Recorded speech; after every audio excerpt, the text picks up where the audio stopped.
Michael Fortier, est-ce que là, c'est pas vraiment un bel exemple où une crise va pouvoir peut-être faire changer les choses puis améliorer notre productivité? Oui, mais en même temps, c'est pas que je suis sceptique. En même temps, ce que Charles Hémon vous disait au niveau des éléments qui ont un peu ralenti notre productivité, c'est-à-dire il y a quelques béquilles qui demeurent, entre autres le dollar. Et quand un dollar est aussi bas comme le nôtre, c'est pas juste maintenant qu'il est bas. Depuis 25-30 ans, il y a eu des fluctuations, mais le dollar a beaucoup aidé nos exportateurs. Donc, ça leur prend un coup de main, ça leur prend un coup d'envoi. Ce que M. Hémon vient de vous décrire et le programme auquel il a fait référence avec vous, c'est très encourageant. Pourquoi? Bien, parce que la Caisse a développé, il vous l'expliquait, au sein de ses équipes, une grande expertise. Et moi, je sais, parce qu'on traite avec eux, c'est des gens qui ont beaucoup de talent, des gens qui voient beaucoup de transactions et ils voient surtout beaucoup d'entreprises. La question que j'aurais eue pour M. Hémon, c'est qu'ils sont déjà très occupés, avec un portefeuille vaste, comme vous le savez. Et il a parlé d'individus qui vont s'occuper de ça, mais ces deux individus-là sont déjà très occupés. Et moi, je pense que le succès de ce qu'il a proposé passe par lui, personnellement. Et est-ce que lui, et je présume que la réponse, c'est oui, je n'avais pas posé la question, mais si lui s'en saisit, si lui en fait un objectif de la Caisse, moi, j'ai confiance qu'on va être capable de bouger l'aiguille. Mais il faut que ça passe par lui, parce que déjà à la Caisse, je vous dirais que les effectifs sont déjà très occupés. Oui, Martine Hébert, il faut que ça devienne une priorité. Et ça découle, entre autres, de la rencontre qu'il y a eu plus tôt cette semaine entre le premier ministre, M. Legault, et M. Hémon, le grand patron de Caisse des Jardins, Banque nationale. Ils se sont rencontrés.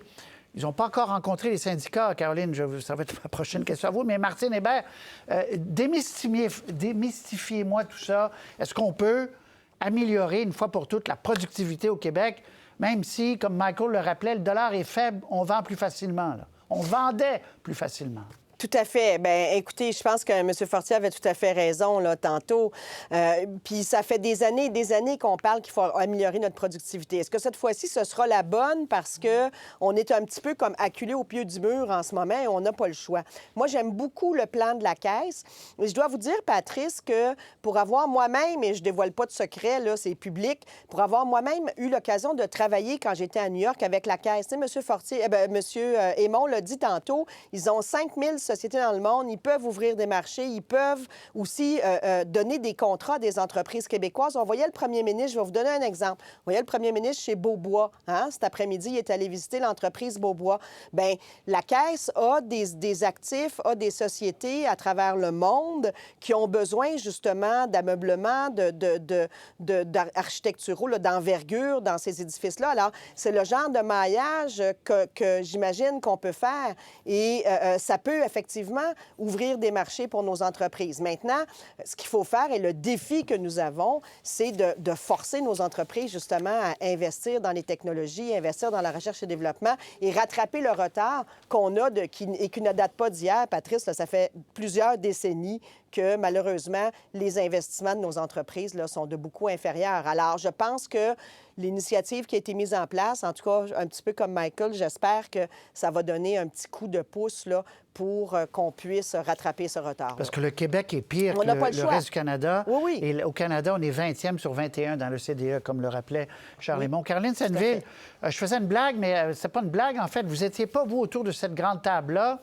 Est-ce que le monde syndical peut aider à améliorer la productivité? Bien, je vais vous parler de la première rencontre que j'ai eue, moi, avec M. Legault quand j'ai été élue présidente de la CSN. Et c'est exactement de ça donc je lui ai parlé. Je lui ai dit ça, on était les cancres en termes de productivité, qu'il fallait se mettre les yeux en face des trous et que l'État avait un rôle important pour, effectivement, donner un boost à notre économie. Parce que ce que je trouve dommage, puis j'ai beaucoup aimé votre entretien avec M. Hémon, mais tout ce qui se dit là, ce sont des choses que l'on sait, que l'on savait, puis on était un peu comme assis sur nos mains et on bougeait pas. Alors, j'espère que cette crise-là va faire en sorte qu'on va vraiment prendre à bras-le-corps le dossier de la productivité. Et la productivité, ça veut dire travailler mieux. Et oui, on a un rôle à faire là-dedans. Je vous dirais que nous, on négocie des clauses de convention collective, par exemple, où on va demander à l'entreprise d'investir dans des trucs. On va demander de former les travailleurs. On va négocier des clauses de formation parce que c'est important pour notre monde. Donc, oui, demain, ce soir, je m'envole pour Toronto rencontrer le premier ministre du Canada. Bon. Alors, j'espère recevoir... On a déjà communiqué avec le premier ministre du Québec. On attend une date. Très bien. Alors, voilà, il y a des gens qui vont entendre, qui vont noter. Cette menace, c'est intéressant ce que dit Charles Lemond. Je ne savais pas ça, Michael Fortier. Je fais une parenthèse. Il dit, les marchés estiment à 10 la probabilité que M. Trump aille au bout de sa rhétorique et impose sur tout ce qui entre aux États-Unis 25 les marchés sont clairvoyants ou ils peuvent se fourvoyer totalement? Bien, je ne voudrais pas contredire Charles Lemond, là, le 10 Moi, je vous dirais que je regarde le cours... Vous avez le droit. Bien, c'est-à-dire que 10 est-ce que c'est 10, est-ce que c'est 20? C'est sûr que ce qui s'est passé cette semaine où il y a eu ce sursis, bien entendu, les marchés s'attendent à ce que le pire ne soit pas ce qui soit sur la table dans un mois. Mais est-ce que c'est 10 ou 20 j'en sais pas. Mais ce que je vais vous dire, on a juste besoin de regarder les sociétés manufacturières au Canada. Plusieurs d'entre elles ont perdu, leur titre a perdu beaucoup de valeur depuis plusieurs semaines. Donc, pour certains titres, certaines entreprises, il est clair que le marché a pris un pas de recul. Cette crise-là change la donne politique au Canada et au Québec. Je vous montre quelques chiffres. D'abord, Angus Reid qui sonde la fierté d'être Canadien. Décembre 2024, 58. Février 2025, donc 67 Ça, c'est dans tout le pays.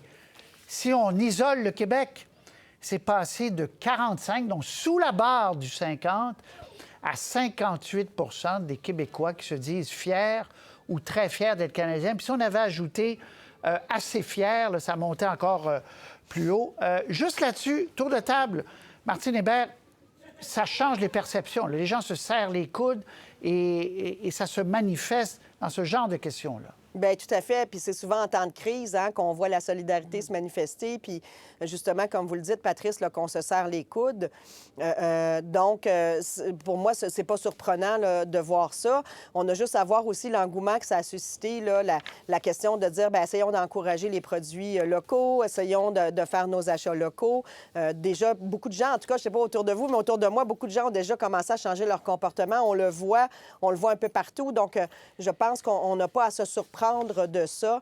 Et c'est une bonne chose. Puis la démonstration qu'on va voir demain aussi à Toronto, là, du sommet socio-économique, on va voir si ça se traduit aussi dans des actions concrètes là, de la part de tous les... Vous allez là aussi?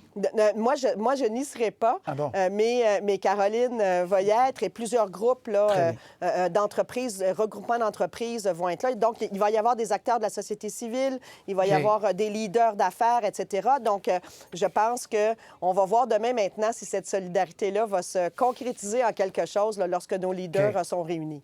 J'en ajoute une couche avant de vous passer la parole, Michael et Caroline. À qui faites-vous, 4B, à qui faites-vous davantage confiance pour défendre le Canada face à Donald Trump? Et là, Mike Carney se faufile. Ça, c'est les intentions de vote au Québec. Donc, les libéraux qui ont pris 7 points, on va le voir après. Mais Mike Carney, 40 24, M. Poilievre, 9, M. Singh, ça c'est moins étonnant.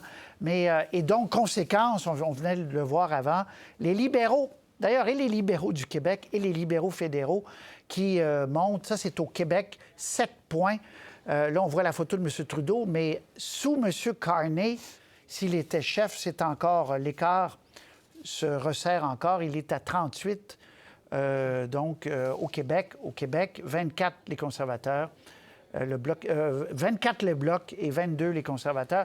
Michael Fortier, c'est en train de changer. Là, la question combien de temps, mais c'est en train de changer la joute politique. Là. Oui, je peux revenir 30 secondes sur le patriotisme. Oui, bien sûr. Parce que la photo que vous nous avez montrée tantôt, c'est une photo. Je pense qu'on si on avait pris la même photo au mois de juillet, juste avant les Olympiques à Paris, c'est probablement les mêmes chiffres qui seraient sortis. Moi, je trouve normal qu'aujourd'hui, les gens se serrent les coudes, oui, mais moi, je vais juger ça plus à long terme. Alors, je pense que, on a des épisodes ici au Canada où, si on regarde l'histoire, les 30, 40, 50 dernières années, où on voit ce patriotisme, ce sentiment de fierté autour du fleur d'Élysée ou autour de la feuille d'érable, mais ça vient et ça repart. Pour la politique, absolument, il y a énormément qui est en train de changer. Mais Patrice, il reste beaucoup de baseball à jouer. Énormément de baseball à jouer. M. Carney est peu connu. M. Poilievre, je ne pense pas qu'il joue son meilleur baseball. Je pense qu'il est capable de jouer mieux que ce qu'il joue maintenant. Est-ce que M. Trump va être encore un élément important quand viendra l'élection fédérale? Si la menace de tarifs ou si des tarifs nuisibles ont été imposés, oui, je pense que la donne va changer. Mais je pense qu'il est beaucoup trop tôt pour dire, tu sais, on a un portrait hier soir, les gens auraient voté de telle façon, peut-être, mais ils ne votaient pas hier soir, puis ils ne votent pas demain non plus. Mais Caroline, néanmoins, M. Carney aurait pu avoir une entrée plus lente parce que, oui, il y a des compétences économiques, il va sans dire. Il était gouverneur de la Banque du Canada, gouverneur de la Banque d'Angleterre, mais il arrive, on sent, c'est le début, mais on sent qu'il arrive à tirer son épingle du jeu, là. Oui, puis moi, je pense que la menace Trump, là, s'il faut l'appeler comme ça, elle va durer encore pendant beaucoup de dodo, là, pour reprendre l'expression de M. Fortier la semaine dernière. Peut-être qu'elle va changer de forme, mais elle disparaîtra pas. M. Trump et son administration resteront ce qu'ils sont. M. Poilievre, le chef de l'opposition officielle, et en ce qui me concerne, il ne donne pas l'impression de proposer des choses comme un homme d'État qu'il aspire à devenir, comme le premier ministre qu'il aspire à devenir. Alors, ce changement de cap-là, il a fait ces derniers mois, ces dernières années, de son image, c'était beaucoup de critiquer tout ce que les libéraux faisaient et même des attaques personnelles envers des ministres et le premier ministre lui-même.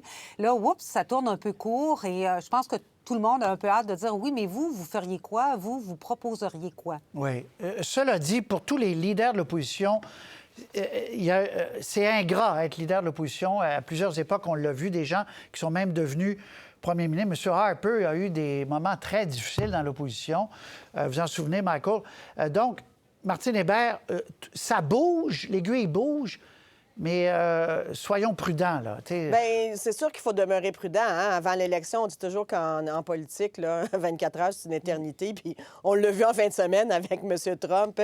C'est les décisions qu'il a prises avance-recul. Donc, mais je pense qu'il y a une chose qui est certaine, puis là, je rejoins Caroline dans sa pensée, c'est de dire, bien, M. Poilievre avait beaucoup axé son discours, là, beaucoup...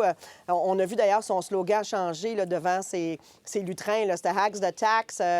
Beaucoup axé autour de la taxe carbone et tout ça. Bon, là, maintenant, il y a un message plus unificateur du Canada. Donc, c'est sûr que M. Carney a comme une espèce de longueur d'avance en matière économique. Il y a une aura économique autour de lui à cause de son passé. Et qu'est-ce que vous voulez? Le Canada, nous sommes à l'aube d'une crise économique importante, en tout cas d'une menace économique importante. Donc, c'est clair que ça va jouer et que ça joue dans le portrait. Il va falloir que M. Poilievre, s'il veut remonter la pente, qu'il ait quelque chose à proposer au niveau économique au terme là, de la course au leadership des libéraux. Mais pour l'instant, il n'y a pas de pente à remonter. Puis je ne prends pas la défense de Poilievre. J'ai écrit pas plus tard qu'hier qu'il faut que Poilievre augmente sa game. Parce que Poilievre, jusqu'à présent, je suis tout à fait d'accord avec ce qui a été dit, on nous a pas servi des éléments qui peuvent nécessairement rassurer les Canadiens au niveau économique. Pourquoi n'a-t-il pas encore recruté une étoile économique importante? Il en a eu le temps, une femme de Toronto, une femme de Calgary, une femme de Montréal. Qui va être son prochain ministre des Finances? C'est des trucs auxquels il va falloir qu'il commence à penser parce que si effectivement M. Carney émerge comme leader, et même si on n'est plus en situation de crise, M. Carney est en train de se définir comme une personne incroyablement compétente en matière d'économie. Et l'économie va faire partie du débat politique, qu'on ait des tarifs ou qu'on n'en ait pas. Peu importe, ça va être un des sujets. Il va falloir que M. Poilievre ajuste un peu son tir parce que pour l'instant, il n'est pas ajusté ce tir-là, puis on le voit dans les chiffres. Est-ce que vous sentez que, par ailleurs, et ça rejoint un peu M. Carney, qui lui-même, hier, disait des projets d'oléoduc, pourquoi pas? Il y en a eu, il faut que les provinces veuillent. Il est prudent, évidemment, il ne veut pas arriver trop fort, mais on sent qu'il ouvre son jeu vers ça. Même M. Legault, tout à l'heure, a dit, bien, écoutez, s'il y a de l'acceptabilité sociale, on va regarder ça. Les libéraux, il faut dire, et Freeland et Carney, ont recentré le parti dans leurs propositions, Caroline. Oui, tout à fait. On l'a vu aussi avec la taxe carbone. Là, oui, qu'ils ont évacuée. Oui, carrément. Mais ça arrive à tous les partis quand ils sentent l'odeur du pouvoir. On veut ratisser le plus large possible. Puis pour ce qui est des oléoducs, des gazoducs, etc., moi, j'ai encore une fois aimé beaucoup la réponse de M. Aymon. Est-ce encore des secteurs économiques d'avenir? Surtout pour nous au Québec, où on a tellement d'autres options. Puis ça ne se construit pas du jour au lendemain. Là. Demain matin, là, on dirait oui à GNL. Là, ça ne serait pas fonctionnel demain matin. Alors qu'il y a 10 jours là, qu'on a annoncé les projets des éoliennes avec des communautés autochtones. Bien ça, c'est beaucoup plus porteur à la fois socialement et économiquement, énergétiquement pour notre avenir aussi. Alors, c'est un peu comme la facilité de dire ah oui, tu sais, les énergies fossiles, ah oui, les énergies fossiles, mais qu'on le veuille ou non... OK, bien, je vais vous montrer un sondage, Caroline. Je ne veux pas vous couper, mais je le fais quand même, je suis désolé. Il y a un sondage qui montre, au Canada et au Québec, là, vous allez peut-être être surpris, vous l'avez peut-être vu passer, Angus Reid, 79 des Canadiens se disent d'accord, doit s'assurer de disposer d'oléoducs et de gazoducs. Bon, c'est assez général comme question. Néanmoins, au Québec, 74 aussi. Tu sais, quand on dit que le Québec est très différent là-dessus, il n'y a pas de différent. Martine Hébert et Michael Fortier là-dessus, rapidement, là, on sent que les choses sont en train de changer dans la perception de ce qu'on devrait peut-être faire. Là, bien, M. Aymon a aussi dit tantôt, Patrice, quelque chose de très important. Il a dit la donne est en train de changer et pas juste pour un jour ou deux. Là. La donne, avec ce qui se passe aux États-Unis, est en train de changer. On sait que M. Trump a des projets de développer les énergies fossiles. Il a annoncé son intention là, de couper dans tous les investissements de verdissement, de décarbonation, ou en tout cas dans une majorité d'entre eux. Donc, c'est sûr que ce qu'on vit en ce moment, Patrice, moi, je pense que ça doit nous amener à réfléchir à qu'est-ce qu'on veut pour le futur et comment on entrevoit, justement, notre résilience énergétique au Canada. Est-ce qu'on veut continuer d'être dépendant des donc, États-Unis? Ça prend des tuyaux, Martine. Bien, c'est ça. Ça prend des tuyaux. Là. Où sont passés les tuyaux, OK. là, comme dans la chanson, hein? Michael, j'allais dire que on devrait envoyer M. Legault plus souvent en Beauce parce qu'il s'est fait cuisiner pas à peu près dans ce petit scrum-là. Il se fait jamais cuisiner comme ça à Montréal ou à Québec. Il doit se passer... non, mais les questions... Non, les questions étaient serrées, Patrick. Je sais que vous êtes un bon intervieweur. Je sais que vous êtes un bon intervieweur. Mais il ne s'agit pas de moi, comme on dit. Il s'est fait cuisiner, selon moi, très serré. Et l'élément où il a montré... je vous dirais, une ouverture qui m'a surpris, honnêtement, c'est justement sur l'oléoduc. Il revient à cette acceptabilité sociale. Avant, il fermait la porte. Voilà. Et là, il a dit... Exactement. Il n'a pas fermé la porte. Il l'a fait en direct. Il n'a pas fermé la porte. Et je reviens tantôt à ce que je vous disais au niveau du patriotisme. On ne peut pas juste dire qu'on est fier d'être Canadien. Il faut aussi aider tout le Canada. Et quand on empêche le pétrole, c'est pas la même chose que le gaz. Quand on empêche le pétrole de venir vers l'Est, parce qu'on refuse un oléoduc au Québec, bien, on joue un peu le patriotisme à deux vitesses. Okay. Alors, on est fiers d'être Canadiens, mais quand ça aide les autres Canadiens, à ce moment-là, on n'est pas certain. Je vais parler tout à l'heure à Les Carl paradigmes Laberge. ont changé, Patrice. Il faut bien le dire. Là. Les paradigmes de base ont changé. Je pense que la population va changer. On leur a dit une fois. Oui, mais il ne faut pas que ça soit juste la peur d'une récession qui cherche des solutions à court terme qui, de toute façon, n'arriveront pas à court terme. Okay. Alors, c'est aussi le rôle des gouvernements de voir 360 et de voir plus loin. Caroline Mais le Canada n'est pas sous une bulle de verre. Alors, si on a des mécanismes ici qui nous permettent de produire l'énergie plus propre, pourquoi ne le faisons-nous pas? Caroline Senneville, Martine Hébert, Michael Fortier, on va en reparler.